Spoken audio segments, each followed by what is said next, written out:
Hello friends, welcome back to the card वाले channel. और आज हम फिर से एक नए वीडियो के साथ आए हैं और एक नए इन्फॉर्मेशन के साथ आए हैं। और इस इन्फॉर्मेशन का जो नाम है वो है कि पोर्टफोलियो कैसे बनाएं। पोर्टफोलियो के बारे में उससे पहले प्लीज़ इस वीडियो को एंड तक देखिए और लाइक कीजिए और प्लीज़ सब्सक्राइब भी कर दीजिए। तो सबसे पहले हम ये तोड़ेंगे कि बहुत बड़ा मिथ चल रहा है यूट्यूब पे और काफ़ी सारे जो इन्फ्लुएंसर है या इन्फ्लुएंसर है, सब लोग पोर्टफोलियो के पीछे पड़े हुए हैं। सब लोग अपने यूट्यूब के वीडियोस बढ़ाना चाहते हैं, पोर्टफोलियो बनाने की बारे में सिखा रहा है। तो मैं सबसे पहले तो ये मिथ को तोड़ना चाहता हूँ कि बेसिकली पोर्टफोलियो होता क्या है और इसके बारे में जो मिसकंसेप्शन है सबके दिमाग में, मैं उसे आज ब्रेक करना चाहता हूँ।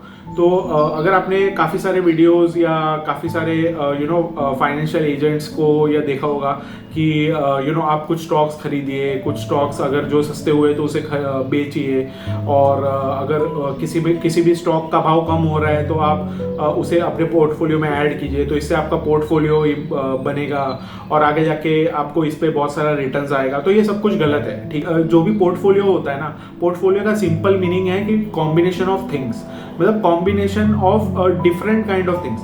ऐसा जरूरी नहीं है कि एक ही तरह से, मतलब आप बस स्टॉक्स खरीदते जाओ और आपका पोर्टफोलियो बन जाएगा, ठीक है। तो ये कोई पोर्टफोलियो बनाने का तरीका नहीं है, या मतलब इससे आपको कोई वेल्थ में इंप्रूवमेंट नहीं होगा या आपका कोई फाइनेंशियल कंडीशन इंप्रूव नहीं होने वाला है, ठीक है। तो मैं सबसे पहले स्टार्ट करूंगा कि पोर्टफोलियो, रियल पोर्टफोलियो होता क्या है, ठीक है। तो जो पोर्टफोलियो, जो फाइनेंशियल पोर्टफोलियो जिसे बोलते हैं, उसमें काफ़ी सारी चीज़ें आती है, राइट। अभी जैसे कि उसमें आपका जो करंट एसेट्स होते हैं, यानी कि करंट आपके पास जो भी वेल्थ है, इसमें काफ़ी सारी चीज़ें आती है। इसमें प्रॉपर्टी आती है, इसमें ऑर्नामेंट्स आते हैं, इसमें आपकी एफडीज आती है, इसमें आपका म्यूचुअल फंड्स आता है, सब कुछ आता है, राइट।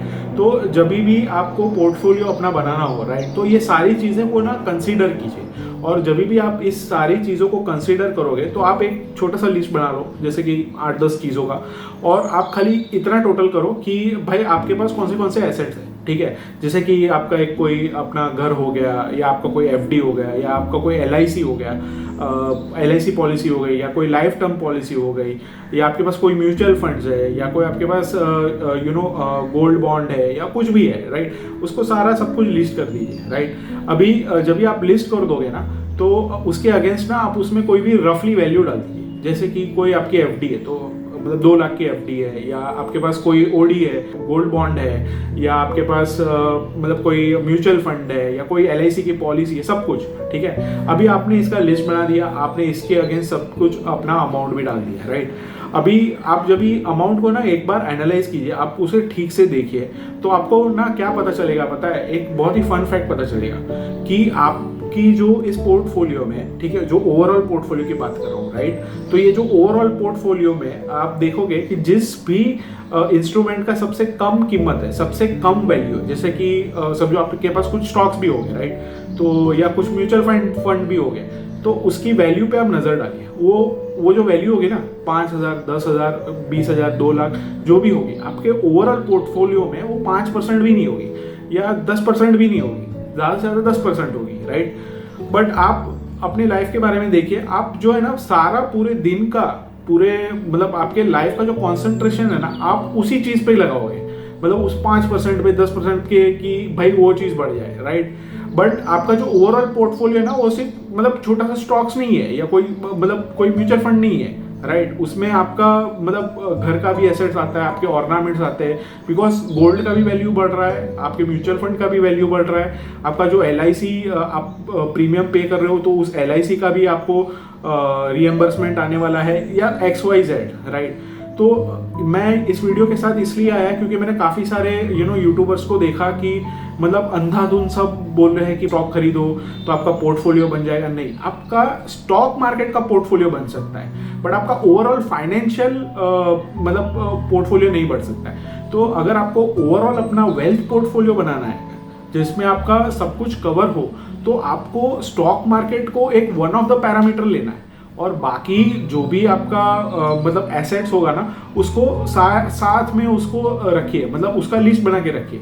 तो आपको ना क्लियरली पता चल जाएगा कि आपको जो सबसे ज़्यादा वैल्यू है, आपको उसमें ज़्यादा ध्यान देना है, जो सबसे कम वैल्यू है या फिर उसमें ध्यान देना है। तो ये जो पोर्टफोलियो का जो सारा चक्कर चल रहा है ना यूट्यूब पे, इसको आप छोड़िए। आप अपने तरीके से आप अपना डिसीजन लीजिए, अपना लिस्ट बनाइए और आप फिर देखिए कि आपको लाइफ में सबसे ज़्यादा किस चीज़ पे कॉन्सेंट्रेट करना है, जो मतलब आपको फ्यूचर में सबसे ज़्यादा इंटरेस्ट रेट कमा के दे। ठीक है, अभी दूसरे मिथ पे आता हूँ कि लोग बोलते हैं कि अरे एफडी है या कोई म्यूचुअल फंड है या एलआईसी है, इससे कैसे पोर्टफोलियो बनेगा। तो मैं आपको एक चीज़ बताता हूँ। देखिए एलआईसी जो है ना, आप कोई भी पॉलिसी खरीदते हो राइट, तो जो पॉलिसी का पैसा है ना वो मार्केट में ही लगाता है, जो स्टॉक मार्केट में ही लगाता है। तो आप जो भी पॉलिसी खरीदोगे ना, तो आप जो भी एजेंट रहेगा ना उसको बोलना कि इस पॉलिसी का मुझे एक पोर्टफोलियो दे दे, तो उस पॉलिसी का ना आपको पोर्टफोलियो मिल जाएगा। मतलब उस पॉलिसी में कितने लोगों ने पैसा डाला हुआ है, उस पॉलिसी ने मतलब उतना पैसा कहाँ कहाँ इन्वेस्ट किया है, कौन सी कंपनीज में इन्वेस्ट किया है, उसकी सारी लिस्ट है ना उस पॉलिसी में आपके पास होगी।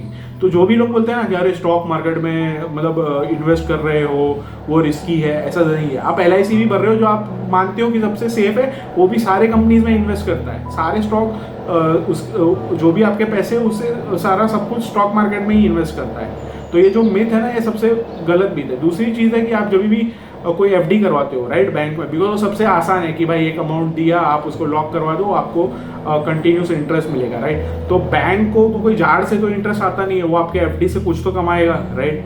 तो वो एफडी से कैसे कमाएगा, वो एफडी भी जो होती है वो ओवरऑल उसके बैंक की एक ट्रेजरी टीम होती है। तो ट्रेजरी टीम क्या करती है कि जो ओवरऑल एफडी होता है ना, उसको भी काफ़ी सारे कंपनीज के स्टॉक्स में इन्वेस्ट करते हैं, तो ताकि जो बैंक के अंदर पैसे जो आपने एफडी जमा की है उसका भी कुछ इंटरेस्ट रेट मिले राइट।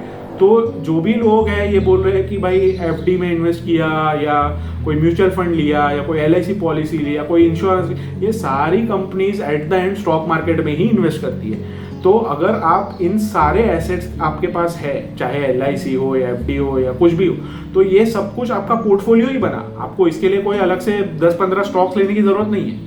तो मैं ये आपको इसलिए मैं इस वीडियो के साथ आया कि आपको एक अवेयरनेस देने के लिए कि देखिए आपका जो रियल पोर्टफोलियो है ना, उसमें ये सब कुछ काउंटेड होता है। अगर आपका घर का रेट भी बढ़ रहा है, मतलब इन्फ्लेशन के साथ ऑब्वियसली आपका जो भी प्रॉपर्टी होगी उनके रेट्स भी बढ़ेंगे, आपको एफडी में भी इंटरेस्ट आएगा। आपका जो अगर कोई ऑर्नामेंट्स है, ज्वेलरी है, तो वो गोल्ड है, गोल्ड का भी एवरी ईयर उसका भी प्राइस इंक्रीज हो रहा है राइट। तो ये सब कुछ आपके पोर्टफोलियो में काउंटेड होता है। तो आप ये मत समझिए कि आप कोई स्टॉक मार्केट, आपके पास कोई पोर्टफोलियो नहीं है या आप ये जो पोर्टफोलियो की रेस चल रही है स्टॉक मार्केट की, आप इससे बाहर हैं, ये बिल्कुल नहीं है। ठीक है, तो ये था खुलासा सारे रियल पोर्टफोलियो का कि हम रियल पोर्टफोलियो कैसे बना सकते हैं। तो thank you for watching this video. अगर आपको ये वीडियो थोड़ा भी इन्फॉर्मेटिव लगा हो, सो प्लीज़ इसे लाइक भी कीजिए, सब्सक्राइब भी कीजिए और इसी तरह से मैं इन्फॉर्मेटिव वीडियोज़ लाते रहूँगा। थैंक यू, धन्यवाद।